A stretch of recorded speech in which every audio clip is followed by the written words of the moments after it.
Welcome to Education Perspectives. I am your host, Liza Holland. This is a podcast that explores the role of education in our society from a variety of lenses. Education needs to evolve to meet the needs of today and the future. Solving such huge issues requires understanding. Join me as we begin to explore the many perspectives of education. Dr. Lisa Hammonds is the founder of Dove Training and Innovations and a passionate, results-driven learning, experience, and development consultant with a proven track record of helping professionals reimagine training, design, and facilitation. She has partnered with clients across various industries, equipping them with the strategies to create meaningful learning experiences that inspire action. Her signature Train the Trainer program empowers trainers, coaches, educators, and speakers to confidently design and facilitate engaging experiences that connect with learners, build lasting impact, and drive transformation. Prior to her work in training and development, Dr. Hammonds built a successful career in software development and continues to integrate technology solutions into her training, design, and development initiatives. Beyond her professional achievements, Dr. Hammonds is a dedicated community advocate. She actively supports adult literacy programs and other community initiatives, using her expertise to expand access to learning and to help individuals gain the skills they need to thrive. So, Dr. Lisa Hammonds, so delighted to have you here with Education Perspectives. Well, thanks for having me. I'm excited to be here. Wonderful. Well, I got to kick you off with the big question. From a 30,000-foot view, why do you think that we as a society invest in education? Well, that's a great question. And I would have to say to shape our future, to have an opportunity to shape our future. You know, that is it in a nutshell, and what a great answer. What a great answer. So you are involved in education, but kind of more on the business side of things at this point. What drew you to that as a vocation? That's a great question. So I never thought I would be doing this. Let's start with that. I started in technology, and I literally didn't have many aspirations to do education, but I learned that after being voluntold to do some training, that I knew nothing about that process and how to shape the future, right? How to do it. And so that got me thinking about good ways to think about maybe if there's hope for me to learn how to do this better. And I always tell a joke with my first encounter with training. I knew it was bad when I myself, as the trainer, got sleepy. I love it. Yep. It's got to be engaging, doesn't it? I tell you. Yeah. So tell me a little bit about the path to getting there, and what do you love about it now that you've had time to do more research and think about making it more engaging?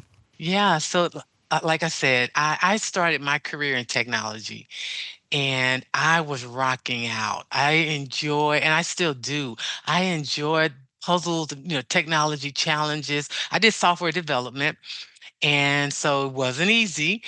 And I loved it. And I went to work for a software company, and my boss came to me and tapped me. And I literally was in my office with my computer, and that's it. That's all I needed.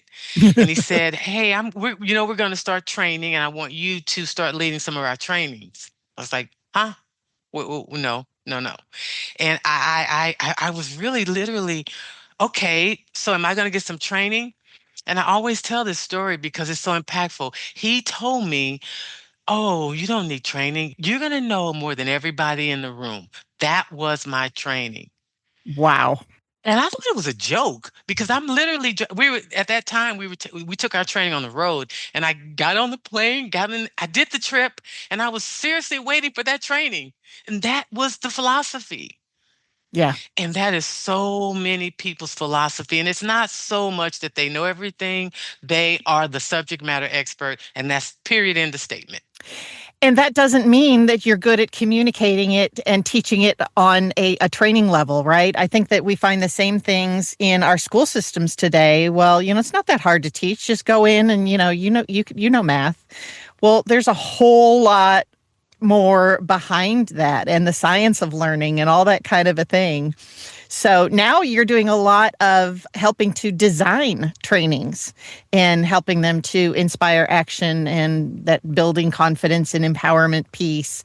Tell us about that. What knowledge can you share to all of those out there who got the same thing as the same advice as you did from your manager that, oh no, it's you'll be fine. What can we do to make it better? Yeah. And I will say that I give grace and pace to anyone who is tasked with training, even professors, because it is culturally accepted to be the subject matter expert and not have the requisite knowledge on, pedagogy and teaching strategies and developing content. It's okay. So I always say to, and no one told me that, but so I try to pay that forward. First, let's just settle down and recognize that the good part about this is so much more to learn and so much more to apply. So I'm able to, I think my message is to stop and think about what your hopes and dreams are for the training. And we don't want that answer to be to share information. So we want to unpack what that really means and maybe shaping the future. How is your expert knowledge going to really help shape the future? And with the information age we have, that we live now, getting information is easy. It's just easy. That's not the hard part anymore. Your lived experiences, your stories, what makes you understand it effectively and be able to apply you, the subject matter expert, those are the things that are going to guide the learning. Mm-hmm. Oh gosh, you are so true. And I think that in this day and age of information overload, part of it is even helping people to see a path forward. I mean, we're all meant to be lifelong learners now, and but how do you pick out how much information people can actually digest in an hour training, or how much, what can we do so that it isn't just something they think, oh yeah, this is great, and don't ever implement in their, in their management style, in their classroom, wherever they happen to be. That's amazing. So you're also kind of into experiential learning. Tell us what that consists of. Wow.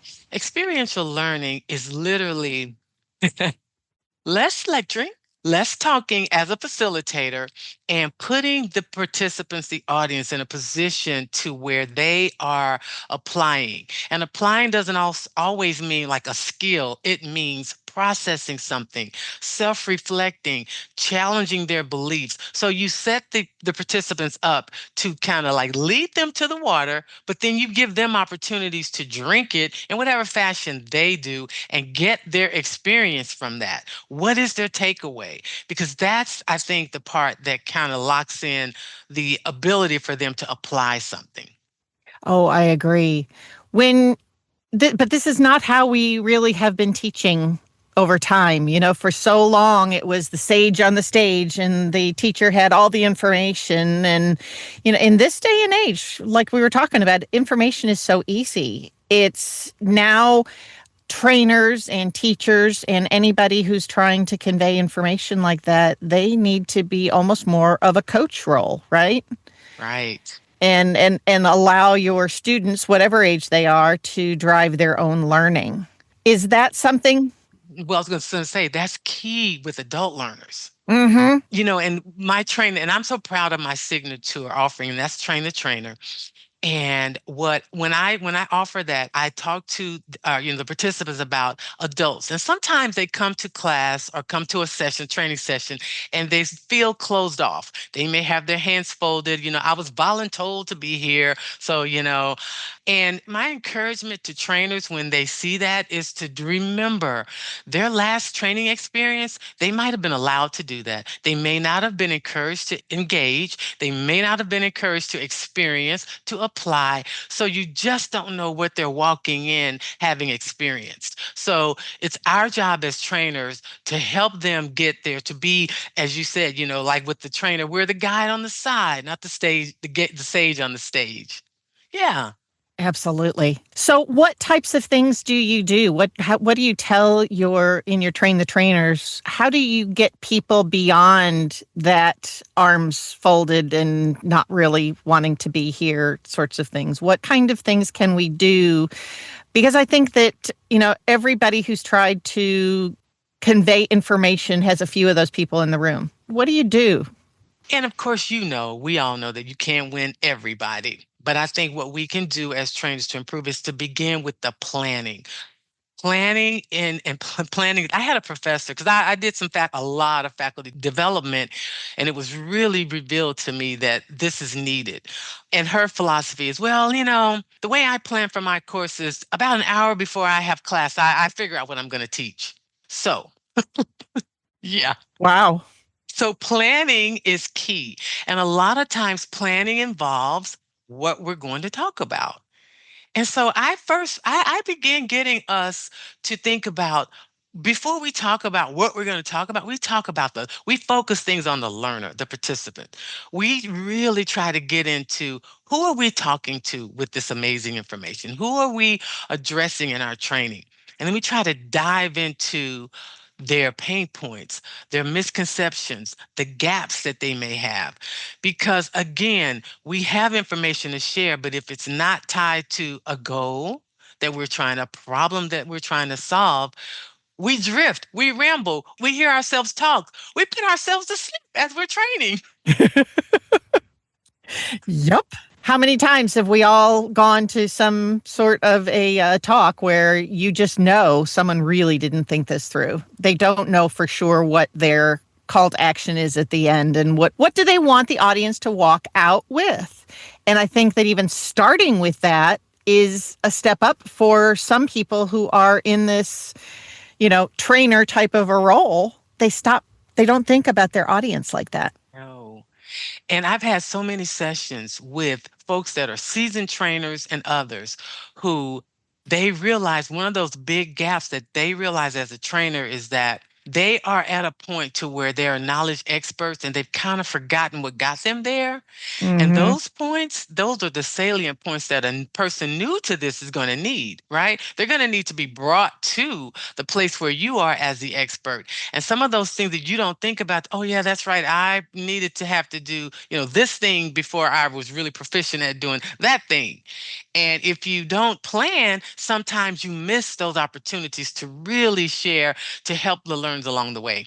It's easy to, assume what people already know, isn't it? Mm-hmm.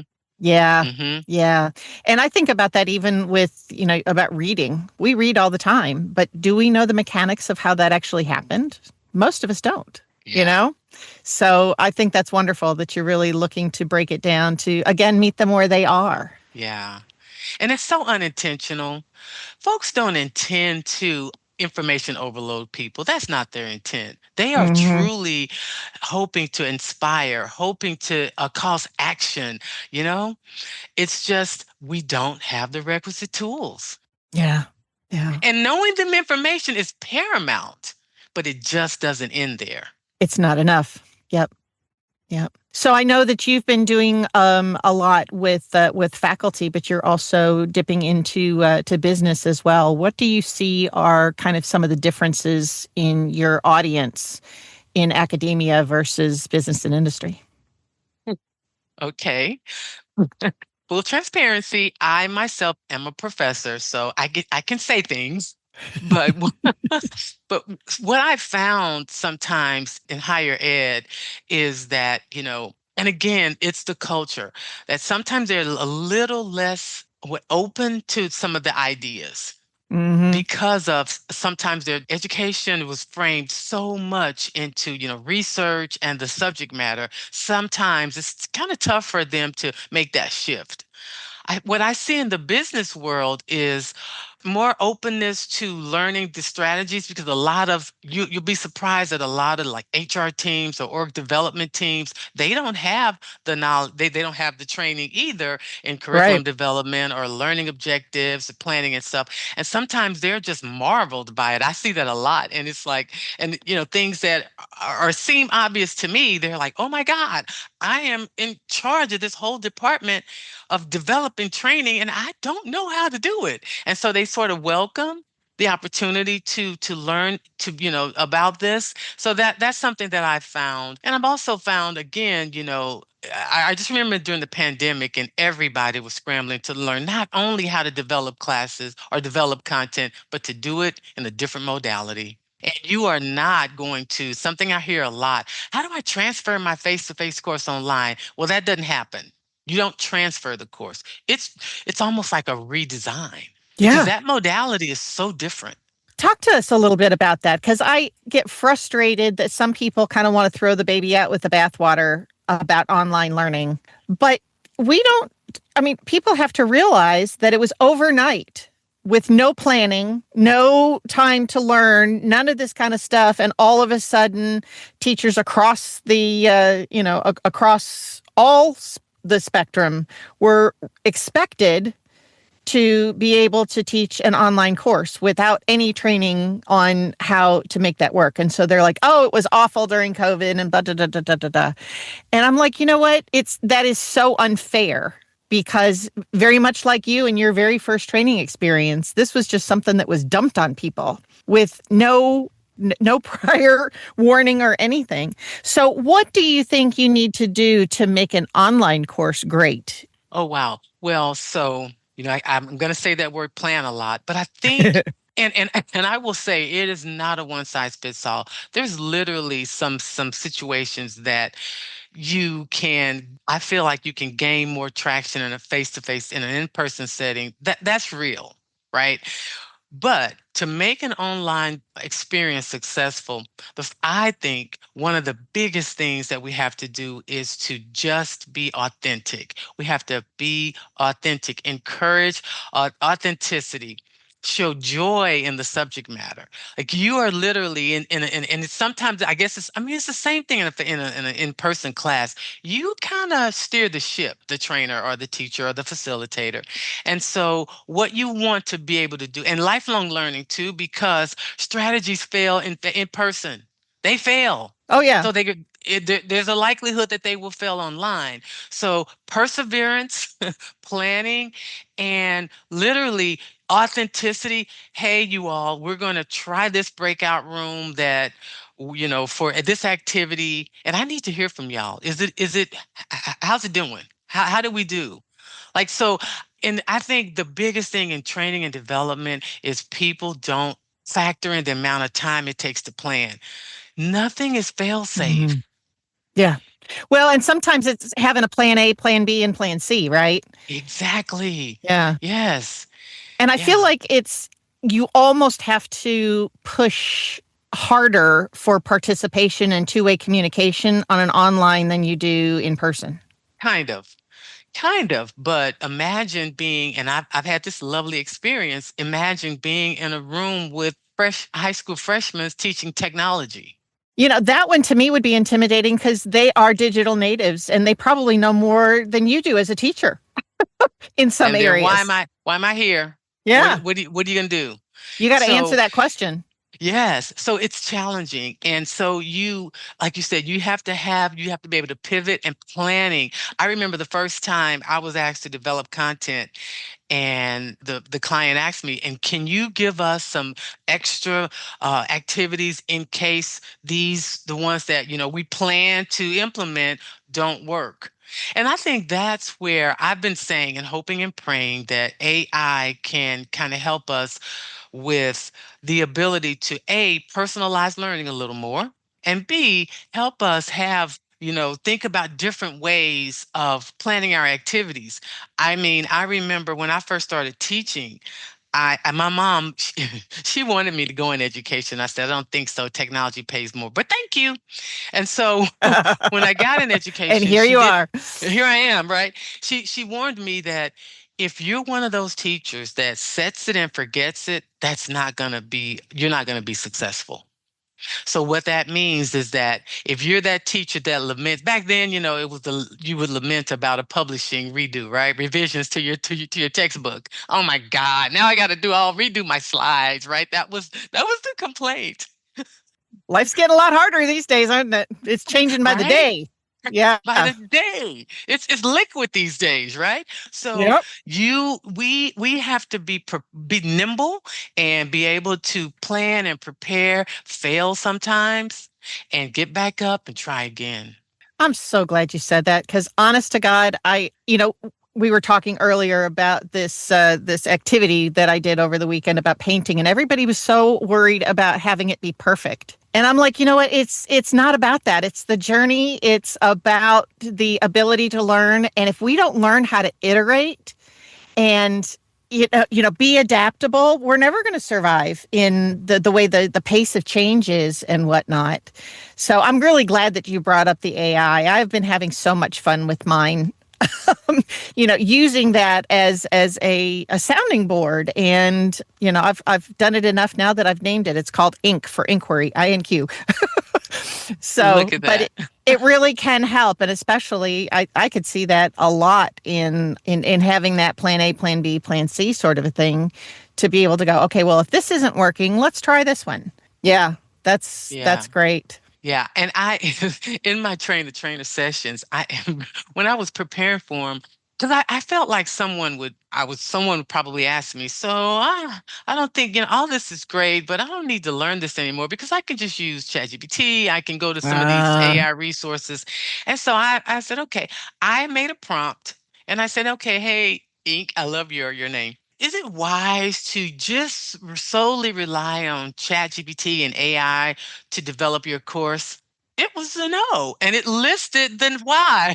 I love Uh, that. That is so perfect. Yep. It gets you like 80 to sometimes even 90% of the way there, but there's always things to tweak and to do. And sometimes it takes such good questions.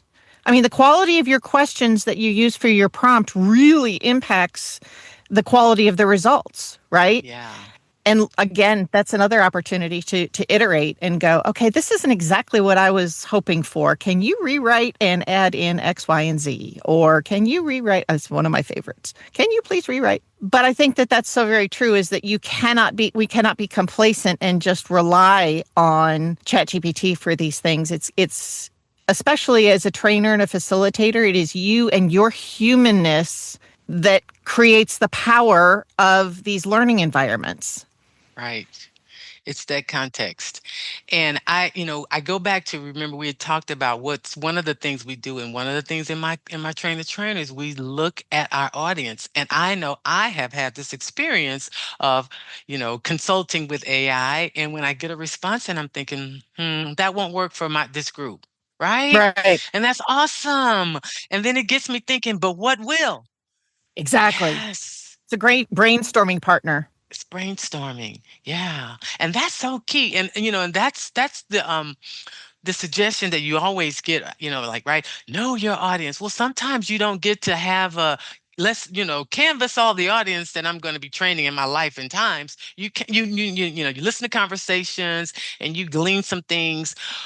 So, it's a journey to always know them, but you can kind of have ideas about, some of the things, and then use, AI to kind of help you formulate some ideas and some strategies. Oh yeah. And I think it's also incumbent upon us to think about who else is in your space. Talk to other trainers, find out what their experiences are. Hey, I'm going to be dealing with these freshmen for the first time. What in your experience has worked? Because that piece of community, I think, is really really important for us as human beings to continue to nurture and to encourage. Yeah, and one of the advices that I got in my as I advices, some of the advice that I've gotten in my research was this thing we're talking about: authenticity. How many times we as teachers, trainers, we ask a question and someone gives us an answer and we move on.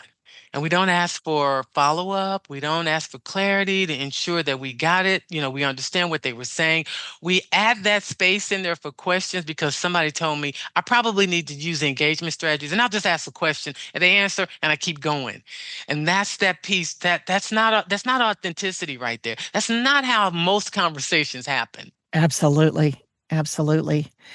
So tell me, we talked a little bit about it, but what are the biggest challenges to you in helping to perhaps, sell the concept that we really do need to be training our trainers and that sort of thing? What's come up for you? Good old training surveys, satisfaction surveys that pretty much count butts and seats. They don't get good information about the quality because folks aren't getting information about did you clearly understand what was going to happen before it happened? Do you feel like you were given that information? Those kinds of questions on the quality of the training, that's just not being surveyed a lot, folks. And sometimes the respondents are less likely to really get in. I mean, there's some for sure, because I've gotten some really good ones. Some that don't give the information, are not, willing to provide the amount of information that you need to really make sure that training is hitting the mark. And then finally, training for training's sake. Not having those goals, those measurable outcomes to know if this is actually doing what you want it to do. Do you want it to change behavior? Do you want it to improve a skill? Do you want to see someone's attitude change? What's the measurable outcome here? That's something that we train for training's sake. And people Yes. turn away from that. And that's a hard sell because I'm doing training. It's effective. I have all my evaluation surveys that you sound amazing and I love your energy, but no, thank you. That's really hard. And we are encouraged as a society, okay, if you fill out one of these satisfaction surveys, whether it's at a store or something like that, and they'll come out straight out and tell you, unless we get all fives, it's going to hurt us, so don't bother. And I'm like, man, where is the opportunity for growth and development? Talk about just a checkbox exercise if that is the standard upon which you are putting this together. It makes no sense to me. Right. And that's where people check out. And unfortunately, we become, well, I tried all these strategies, but folks are just not willing to do stuff. And it's like, well, I don't know, like look inward. Yeah. Mm-hmm. Boy, no kidding. No kidding. Yep. Challenges. So this has been such a neat conversation. I could talk to you all day, but we are coming up on time. So I'm going to leave you with this question. What would you like for decision makers to know? And you can define decision makers however you want to define them. Wow. I would say that decision makers are leaving so much talent untapped because of the lack of training. Boy, that is short, succinct, and the most powerful answer I think I've got. Thank you so much, Dr. Hammonds. We really appreciate you being here on Education Perspectives. I enjoy this. I always enjoy chatting with you, and it's been a blessing and a pleasure.